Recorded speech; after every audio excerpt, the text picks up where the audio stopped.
Welcome to the thrilling world of Security Squawk, where we explore cybersecurity.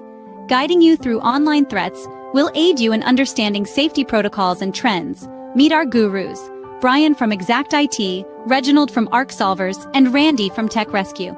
Together, we'll delve into current events and hot cybersecurity topics, helping you comprehend their impact. Stay informed, stay secure. Security Squawk, the business of cybersecurity. Buckle up, let's dive in. All right, welcome back to the Security Squawk podcast. I'm Bryan Hornung here with Randy, Bryan, and Reginald Andre. Folks, today is a perfect example of why cybersecurity is not an IT problem. It's a leadership problem, and the kind that shows up in revenue, downtime, legal exposure, and board level accountability. Randy, I got a quick opener for you here. So we're gonna come to you last, but I want to tease yours a little bit because it's pretty interesting. So if your payment processor went dark for, like, say, 3 days, how long until your leadership team stops saying, well, that's a vendor issue? Exactly. Right? They might for a day or two, but yeah, a vendor issue is a you issue is a reality. That's right. So before we jump in today, quick favor, remember, help us grow the show. We don't bring you ads. We don't annoy you with sponsors. We don't bring in people who want to be interviewed on this show just to promote their product or tell you how smart they are. We just want to take a look at what's going out there in the world of cybersecurity and break it down for you in a way that makes sense so you can start doing something in your business, your place of work, or what have you. So the way you help us out is by subscribing where you can, either on social media, on your favorite podcasting platform, over on YouTube, where we stream this video live every week. Share the episode with another operator who actually owns a business and owns outcomes like we're going to talk about today. And if you really want to support Randy, Andre, and I, you can always hit us up at buymeacoffee.com/security squawk. And any little bit helps, and we will obviously give you a shout out on the show. So to jump right into it, guys, I'm going to start off with my article or my topic, which is this SolarWinds issue that this company is having yet again. And this is something that hasn't really become an issue yet, but stay tuned, folks. It's going to become one, right? And I think that's, for both Andre and I, what we're going to talk about today, that's really what we're doing. We're giving you a heads up that things are changing, right? And these vulnerabilities, when they hit, they can become pretty big. And a lot of people use this software. So this impacts SolarWinds Web Help Desk. So if you have it anywhere in your environment, hear me clearly. Attackers are actively exploiting it and using that access to set up ransomware conditions, right? And ransomware conditions are basically backdoors and discovering and exploiting vulnerabilities so they can wreak the most havoc, or what we call have the most blast radius, right? They want to hit as much as they possibly can when they actually reveal themselves. And this isn't someday that this is going to happen. This is happening right now. So we're in the phase right now where cyber criminals are putting these things in place. So I don't know if it's going to be a week, 2 weeks, 3 weeks, 4 weeks, or we're just going to see a slew of companies saying they're down. They got hit with something. They don't know what it is. Oh, we use SolarWinds and we didn't patch, right? And that's going to be how this plays out. So we're going to see the classic pattern, guys, of executives underestimating this threat, right? A single exposed support tool will become the doorway into these businesses, and then everything is going to look like normal activity, normal IT activity, right up until it's a disaster. And that's when these guys reveal themselves, right? They'll be in there for weeks, and they will come out when they want to be known, right? So I took a look at this article, guys, and here's what stood out, right? I'm going to break this down from a technical perspective. I usually don't do this on this show, but I think it's interesting, and I think it also, the way I'm going to do it, will paint a good picture for anyone who's not in IT on how this works, right?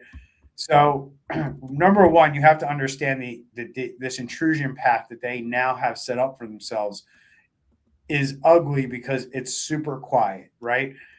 All the researchers involved with this, the top cybersecurity companies that are out there that look at this stuff, get this telemetry in.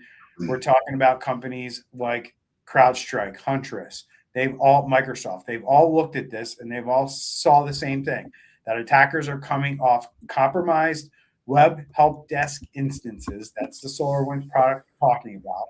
And then installing legitimate remote management agents for unattended access, right? So they're installing Screen Connect, they're installing TeamViewer, they're installing, remote anywhere, whatever they can get their hands on that'll get on your systems, they'll use it. Then it gets worse, guys. Then they're dropping what's called VeloCryptor, which is normally a forensic tool used by defenders, but they can also use it as a command and control to attack points inside of these companies' infrastructure. So they're going to use this tool to kind of spread themselves across your environment, right? And this is a tool that teams like us use to find things in your environment that can be exploited, and they're turning these tools that we use on your company to find these things very easily. And they're going to use things like Cloudflare tunnels, right, to hide themselves and make sure that you can't see the traffic, your SOC team can't see the traffic, your EDR, your CrowdStrike, your Bitdefender, whatever tool you're using, right? They're going to circumvent that. They're going to hide under and use a Cloudflare tunnel to circumvent everything that they're doing and all the noise that they're creating, which is not a good thing. And Randy, you're going to love to talk about this once I'm done, right? Because you love how they live off the lamb. And that's all that I'm telling you right here is what they're doing, right? So they're building reliable remote channels out of your network using trusted services that your security team isn't looking for. That's the reality. So here's the point. When attackers can do this kind of stuff and do this kind of stuff, right? Hands-on activity, encryption is a choice that they make to maximize leverage and make sure that they can pull this off. So the question is not, can we prevent every exploit? The question is, can we keep a single compromised system from turning into company-wide downtime? That is the question you are faced with right now if you run this tool, right? Now is the time to reduce the blast radius. So here are 2 leadership moves I'm going to give you, and I'm going to turn this over to the boys to kind of give them to give you their perspective, right? But number one, patch discipline. These SolarWinds flaws are known, they're out there, they're tracked, and now they're even patched. So if you're not patching, you're behind, and that's a technical issue, not a SolarWinds issue. That's your own governance not living up to the standards that you need to live up to. Second, assume your security tools are going to miss all this stuff, because as I laid out for you, they will. They have it figured out. Everything that they do is going to fly under the radar from everything that's out there. Promise you. If your environment treats legitimate remote tools, all your things as, hey, we have this stuff in place, we're safe, with this kind of attack, they are going to live off of your tooling and they are going to be successful. So, guys, if you had a company with this stuff in your environment right now, what would you be doing, or what would you be advising your clients? Let's go with that. Well, so you obviously have to get back into control where these guys aren't in control. The issue here, the glaring issue I hear in this is lack of application control. And what I'm talking about is things that you haven't already listed. That's a form of zero trust are being allowed to run. And the deal is, y'all, you said this, you're right, Brian. I was over here going bananas when you were talking about all that, because they're running tools that aren't going to make Windows Defender blow a gasket, which Windows Defender is very common out there. They're doing things like, in this case, deployed Zoho's RMM tool. An RMM tool is a legit tool that MSPs use to control computers and help keep them updated and all this jazz. So they ran that. shouldn't have been allowed because they're obviously not using Zoho already. So it shouldn't have been allowed in the first place because it would have been an unknown, though not evil, an unknown. It's crazy, Bryan, because I saw this in my research. This is not just at SolarWinds right now. It's happening at several other breaches where they're using a legit RMM tool. This one here just so happens a lot of people aren't using it because it's kind of new and or small. So that way they can roll it out and it doesn't conflict. So like if they tried to use an RMM tool like that, one of us already used, it would have a conflict and it wouldn't be able to install. So they're picking smaller RMM tools and then deploying them. But then from there, they also sent stuff to Elasticsearch. And Elasticsearch is another big player in the security world. This is not like some little sketchy tool or something like that. Once again, doesn't blow a gasket in Windows Defender. And here's my final thought. I bet I'd be willing to bet $50 or $100 that this whole exploit framework was put together by bad AI, because they're looking at all the things and saying, hey, you get them to install this, click on an email, whatever, it won't freak out Windows Defender, and who knows what else it won't freak out. It might not freak out Sentinel-1, I don't know, but you do that, and then all these legit tools. So my bet is that they used the bad guys used AI to put together this attack chain. Well, yeah, and two things. First is the scariest part about this. I was reading in another article. This all can be done within 84 seconds per endpoint. So this is not something that's taking days. Going back to AI, and just But also, what's ironic is that this is not necessarily a CEO's fault or board members' fault. This is your IT provider being the weakest link. This is your IT. Because CEOs aren't installing SolarWinds. They're not going to Best Buy and saying, let me install SolarWinds on all my machines, right? This is the IT provider that is not doing their job. I don't know why you would. I mean, I know CrowdStrike happened with the updates and all that stuff, but my RMM, I want it to automatically update. I'm willing to take that risk. I don't want to wait 2 weeks or any of that. All that stuff is just automatic. So I think that just goes back to who are you hiring, especially if you don't have an IT provider. And I see this a lot where you may have X amount of computers and then you just, for whatever reason, you stop dealing with an MSP or break fix guy and there was never a proper offboarding. And then I'll go in and I'll see, what was that software called? Like PC Anywhere or, one of those old school applications that's still running. And it's there and it's an unpatched old version. And it's open to the world. So this is just, again, an example of why you need to make sure that the MSP that you're using is sharp and, you have controls in place. Back to what you're saying, Randy, about zero trust. Yep.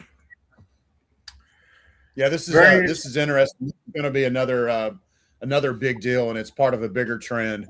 So, keep your eye on. I'm giving everybody the heads up. This is there. This is going to be ugly. This is going to be very ugly. We're going to be talking about for weeks. People don't get in front of. I mean, we don't know. Based on past history, companies are not going to be quick to patch this. And these guys, I'm telling you, they have bots running right now that are looking for this stuff, right? And if they figure out that you have it, they're going targeted at that point, right? And it's going to be whether you have it exposed to the internet or not. If you don't have it exposed to the internet and they know you have it for some reason, they were able to steal a vendor list somewhere. That stuff's out there, guys. They sell this stuff. So SolarWinds sells their list of customers to other people, and that stuff gets hacked, and that's out there, right? That's how they figure this stuff out. Who's using SolarWinds? Who's using the Web Help Desk for SolarWinds? Let's go see if we can find a database on the dark web. I guarantee you there's one out there, right? Now they just try to target these companies and send them phishing emails to see if they click on something, to see if they can get a credential or two, right? So it doesn't have to be exposed to the dark web or to the web, but I guarantee you some of these systems are going to be exposed to the web and they're going to find them. But if I'm SolarWinds, why am I not going to my software developers and saying any device that phones home with our product, you got to go ahead and just send the update to fix this. I don't care if they sign no automatic updates or whatever, because it's going to be, at the end of the day, it's going to be bad press for SolarWinds. Yeah. You mentioned they have a patch out, so it's just whether or not these organizations patch. Yeah, but they just need to put it and be like, "Hey, sorry, we just did it." You know. Bryan, you mentioned passwords. You mentioned passwords. When I was doing research for the show, I found, and it was a topic, one of my top 3 topics. One of them was this RMM stuff that we're talking about here, and another one was looking at leaked passwords. They've used AI to realize when people make long passwords, they use a lot of company lingo, and like company culture comes out, whether it is spoken culture or an AI culture, IT culture or whatever, comes out in the passwords, and they're using that to guess passwords. So get on the website, look at different things and using that to guess passwords, which is mind blowing. Surprised, not, what is that word? Expected, surprised, but still it's expected. But yeah, so that's a thing too, man. Yeah, no doubt. And I mean, so a couple of things here to wrap this up, guys, that I'm thinking about as we talk about this. Number one, I think about those businesses out there that, if you've acquired a business or you've bought businesses or merged with businesses lately, like just make sure that this stuff just isn't sitting out there somewhere on a system that you're not aware of, because that right there is more common than you would think. We run into that often with companies who have done a lot of acquiring or have, are in private equity or what have you. And they just have all these systems they've acquired quickly, but they don't have full inventory of what's out there. Right. So make sure that you understand, if you live in that world of acquisitions, your risk might be a little bit higher around this. So, figure out what you have. And if you have it, either get it segmented, get it shut down, or get it updated. The other thing that comes to mind here, guys, is patch compliance. It's really, I think that the world operates in a place where patching compliance is measured in a quarterly basis. And I think that is shrinking as a result of these things, right? You need to patch within days, not quarters. That's something that organizations are probably going to have to adapt and pivot around.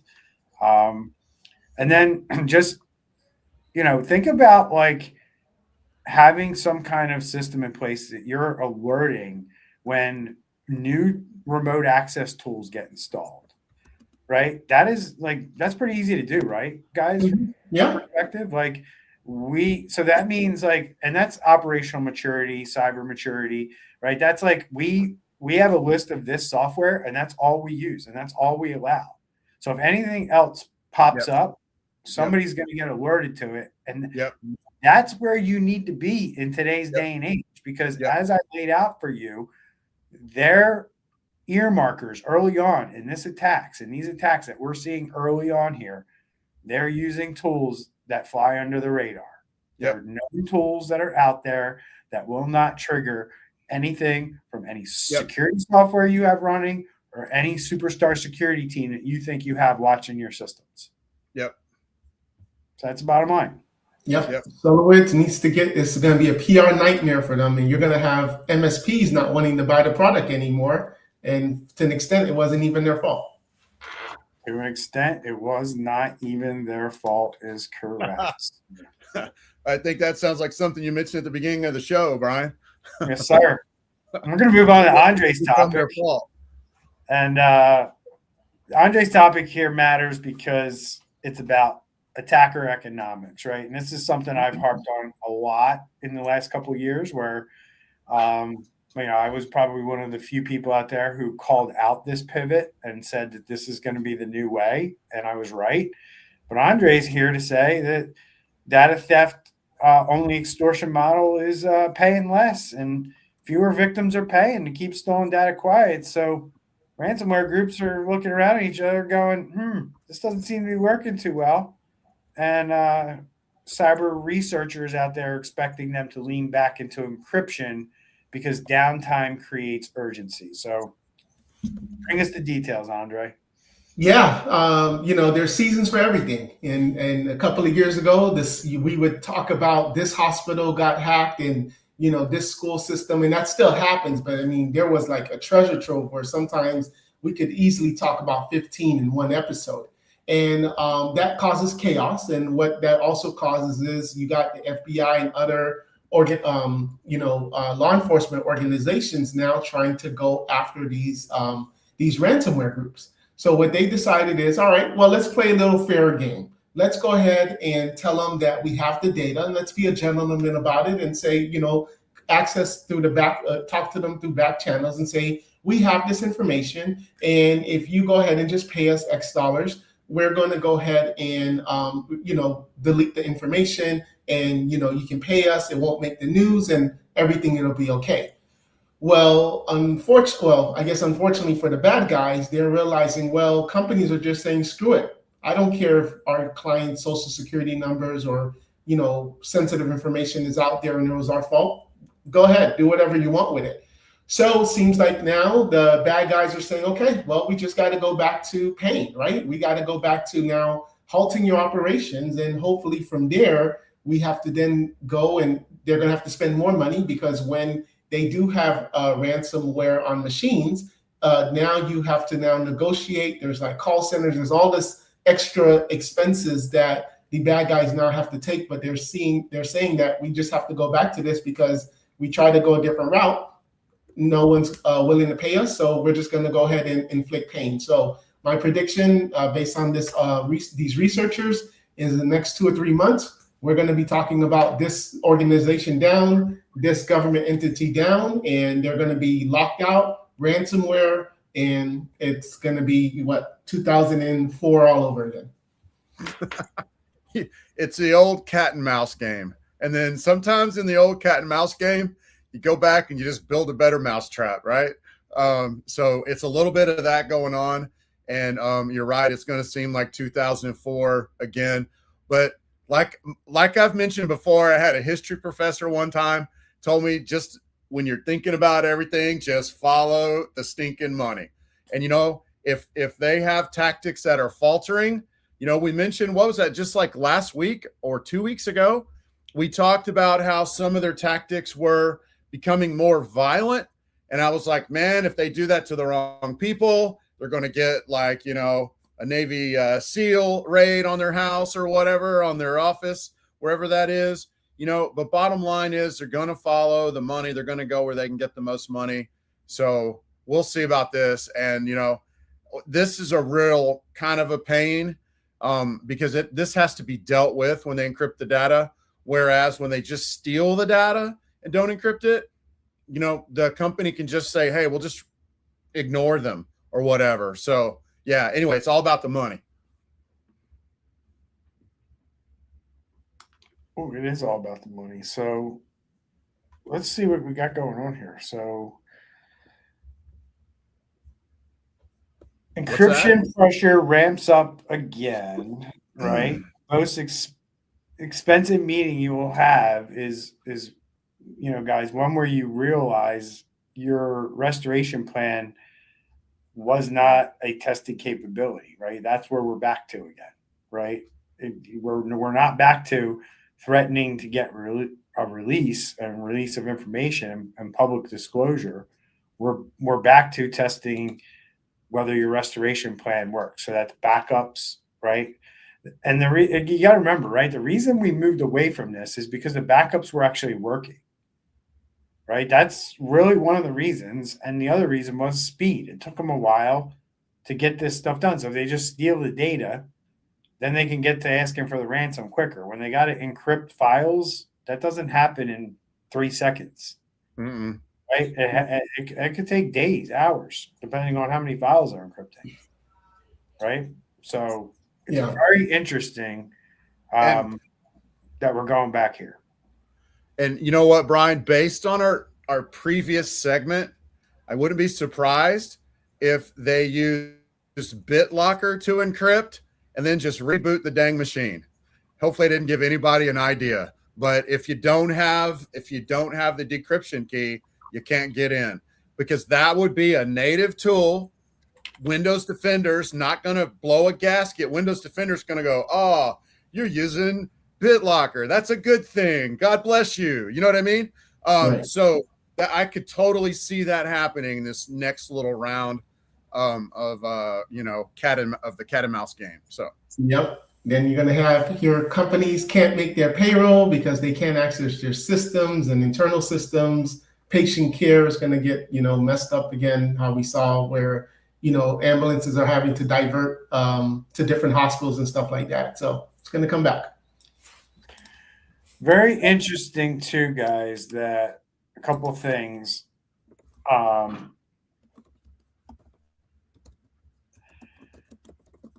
It's disturbing at the end of the day, right? Because this tells us that businesses do not care about your data. That is like the number one thing that this tells you. And it's scary, right? Because we're all freely doing business with banks, with organizations that, because of maybe laws, regulations, whatever, policy, they require us to give up certain identifiable things about us so they can store, they can use just to do business with you or them, vice versa, right? Go to a hospital, they want your ID, they want to know who you are, what you have, and they record all that, right? When you see statistics like this one, guys, Coveware noted that less than 2.5% of that MOVEit breach that we talked about, right, where all these companies got hit, they had their data stolen. We're talking about terabytes and terabytes of data, dozens and dozens of companies that were hit by this cyber attack, guys. 2.5% of them paid. None of them paid in a later campaign where they came back around and said, hey, we're going to do this, that, or the XYZ with your data.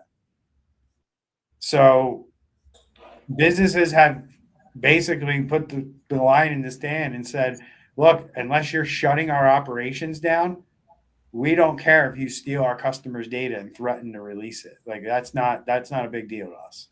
Right. Well, you can do that all day long. We'll just go buy them protection. And as long as we do that, our system that we operate under, our government, our laws, our judicial system will back us and or protect us. I guess that's the thought process. They're not too far wrong from that, right? That's the reality. You'd like to see it differently. You'd like to see these companies be held accountable when they do the right thing, but they're not. They go under the protection of bankruptcy or credit monitoring. And as long as they do those things, our government's like, oh, okay, well, you did the right thing on the back end, so you're good, right? But if you shut down their operations and they can't make money, that seems to work. So these guys are in business. They're trying to make money. They're going back to the extortion tactics that work. So here we go, Andre, right? Get ready. We didn't predict this in 2025. Yeah. Like a quick pivot here in 2026. We'll see if it happens. Usually the way this plays out, it takes a while. We'll probably start seeing ransomware rear its ugly head here in the middle of the summer, right? Like it did maybe 2 or 3 years ago. And the stories will be opposite of what they are right now. I'm reading stories this morning when I was doing research, guys. Oh, ransomware is going down. No, it's not. It's like the FTC came out and said only 2% of scams out there are ransomware. Well, who's reporting the ransomware? The FTC, number one. Right. And number two, like most ransomware goes unreported anyway. Yep. There are plenty of websites out there. I'm not going to name them but they track ransomware events.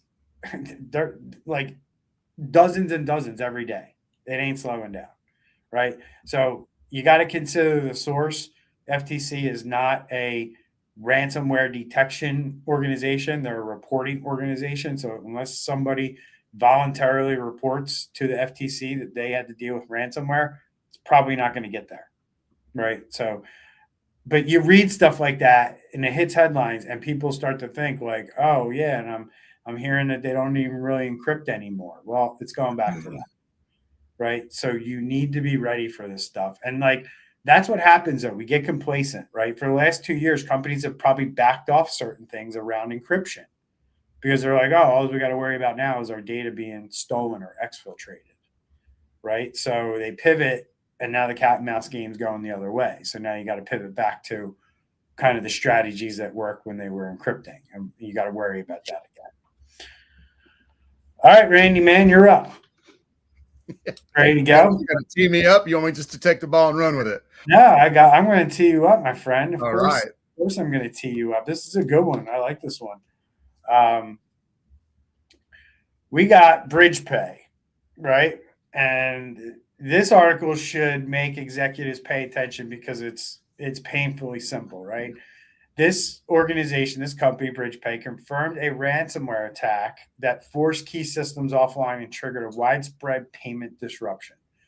Merchants and even city services ended up telling people cash only. So, Randy, break down what happened here and what should it force leaders to do with vendor risk and contingency planning? Yeah, so this isn't really a breach story, Brian. This is a payment provider, payment company failure. So basically, BridgePay provides like credit card services for organizations, a bunch of cities, and who knows what else. And it's funny because, researching for this article, I found a city in in Texas called San Angelo that was saying their payments processor was down. And, and I'm just looking through, like, I've got this feed actually. You gave me some ideas on that. I have this feed set up, finds things out there that haven't hit the news yet. Found another city whose payment processor was down. And this all went down Friday evening. So BridgePay provides payment processing for, like I said, a bunch of organizations, but including San Angelo, Texas, Wichita, Kansas, Frisco, Texas, got one for you, Andre, Palm Bay, Florida, and then Bryan, Texas. And basically what has happened is people haven't been able to make their payments. And this is disturbing, Brian, because getting your payments is how businesses get cash, right? And so if you don't have cash flow, you're going to go out of business at some point. So most businesses are living from check to check and don't have a reserve in the bank at all. Maybe they have a line of credit. So they're going to have to go into their line of credit if they can't receive the payments. That's why this is so dang bad, because of that. Because if businesses can't get paid, nothing else matters. And so the BridgePay, which was affected, like I said, on Friday towards end of day is when this started breaking. But BridgePay sits between your customers and you and collects the money. They do 40 million transactions a month. They're used heavily by small businesses, restaurants, utilities, and city governments. So the attackers here are basically, they're going after a high pressure point, because I guarantee you, BridgePay is not just like, telling the bad guys to go suck a lemon. I guarantee you they're in chat negotiations with them, even as they're trying to restore their systems, because it may come to a place. What are we now? We're on Tuesday. So we're 4 days into this thing. It may come to a place where they have to just pay the ransom and then get back to work. Here's what I would suggest, because I see on this list, small businesses, organizations, restaurants always have a backup payment method. Don't just rely on one. It's so easy, especially for a restaurant. You can have like a little, like maybe you have a big giant POS that is tied to BridgePay. There's no reason why you can't have a Square swipe or something like that as a backup so people can keep paying, because if they have to do cash, it's going to really slow things down. And I don't know anybody other than businesses that even have checks anymore this day. So we're going to see how this is going to play out, Bryan. I looked right before the podcast. BridgePay's status page said that they're still down and they're still investigating. Maybe they've opened up since we've been on this this call, but it's not looking too good. So very interesting. This is a time, you said at the beginning of the show, like, when does a vendor issue become a you issue? This is literally a you issue. Even though it's a vendor that you're using, they've stopped all payments. Can y'all imagine, just the two of y'all, could you imagine if your payment processor quit working? You know, money comes in every day that pays the bills and all that jazz. So This is a really big deal. I'm going to let you guys have any comments or questions about it? Yeah, I did a quick Facebook search for it while you were talking, and I found a company called DC Meats and Vegetables, and that they posted this last Friday. FYI, bring cash or check everywhere you go today. We'd like to inform you that our system is down because of a nationwide outage, which may result in temporary disruptions to credit card transactions. Bring cash, and this is Friday. So if I'm selling vegetables, where my bananas and those produce things that are going to expire, and now I have clients that are coming in and they just don't have cash, and they say, you know what, I don't have cash, I'll come back another time, and they leave their bananas or other things that can expire, your business will suffer from that, right? And then just kind of reiterate what you were saying. I found another company that basically is kind of like, in a way, begging their clients to bring the cash because they're a small business and they need to make sure that their employees are taken care of as far as payroll. So this definitely affects the small business. And now, to put the cherry on top, according to BridgePay, they're saying that hold on, let me find it. They basically, I had to hear somewhere, but basically it was saying that, hey, we don't believe any client's information or anything like that has been exposed. Everything is encrypted. Saying credit card information. Credit card. Yeah, thank you. So that's what they're already saying is encrypted. So hopefully that is the case. Obviously now with chip cards and that technology is working a different way. But man, if there's a spreadsheet somewhere where everybody's credit card numbers and names or something like that, we're all exactly. And don't they all? I read that too, and I had thought about mentioning it, because don't they always kind of say that, like, nothing to see here, no data? They definitely come out way too soon. Like they have like you just have no clue. I mean, you can have a pretty good idea, but you don't know. If you don't know how you were attacked, you have no clue. Yeah. I just read today that. Oh, sorry. Oh, no, I was just going to say no evidence of usable data exposure is already what you're saying. Yeah, it's too early to say. I read about an attack. They're just trying to calm people down. Thinking, do I got to call my bank and cancel my credit card number or get a new credit card? Like that's calls that they're getting now from people who are panicking, who know that they did a transaction with one of these businesses, right? So, Randy, I love your suggestion around an alternate processing plan. A couple interesting things I saw here, guys. They got the big guns helping them. They got FBI, Secret Service, and external forensic team helping them with recovery and figuring out what happened. The other, this is the other thing is, like, I literally remember talking to a business owner about a week and a half ago, and he was telling me how excited he was over this new technology, this SaaS application that they were going to build or that they were implementing in their business.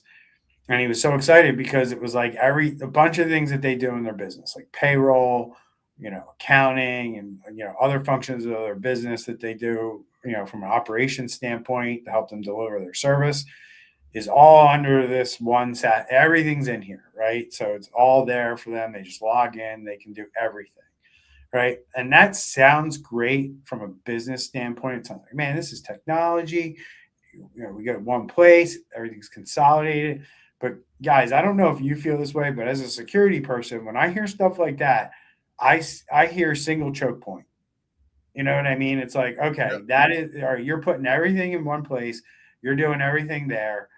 That is like your single choke point. That's where you're going to have a problem.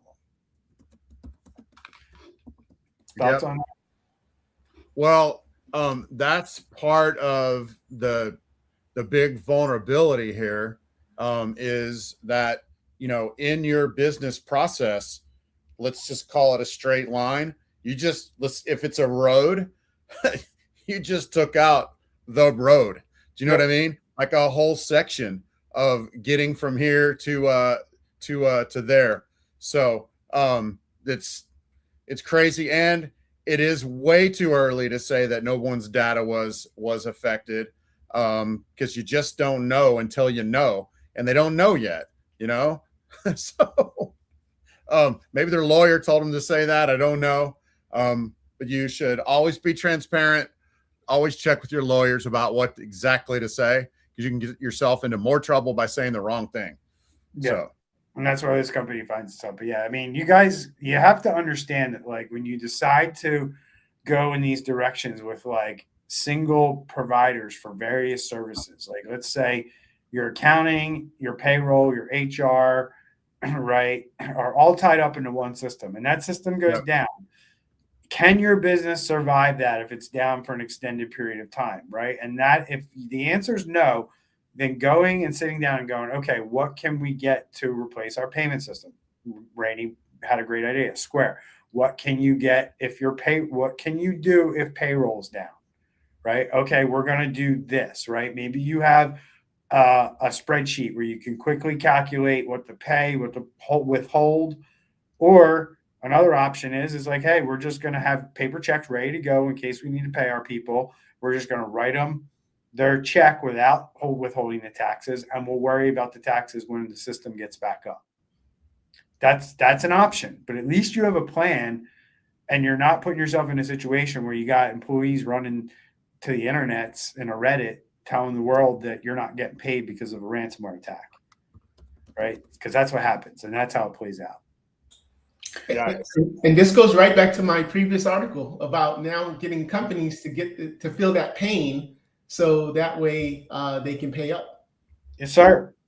All right, let's bring this sucker home, guys. So back at the top of the show, we talked about that SolarWinds story. You know, a reminder that internet exposed IT tools are not harmless. They're often the front door to ransomware conditions. And we know that this is going to be a big story coming down the pike for some businesses who don't get ahead of this, right? So pay attention to this podcast, get ahead of this sucker, so it doesn't become that big problem that we think it's going to become. Prove us wrong, right? Second, the ransomware market is adapting. If encryption pressure increases, downtime becomes the weapon again, which means restore capability is executive priority number one. It is not an IT checkbox, folks, and stop treating it like that. And I think that's what we highlighted today on the show. Randy brought us the BridgePay story, which we dove into here. I'm sorry. Yeah, it was Randy, right, that brought that one? Yeah. Right. I can't remember. But that proves a blast radius that we talk about on the show all the time is not theoretical. Your vendors can take you offline in public, and customers do not care whose fault it is. So if you got value from the show today, hit subscribe, hit that share button, share it with another leader who owns a business or owns the outcomes, like I said at the top of the show. And you can also support us at buymeacoffee.com/Security Squawk. For Randy, Andre, and I, we will catch you next time. Stay safe and take care. Thanks, everybody. Take care.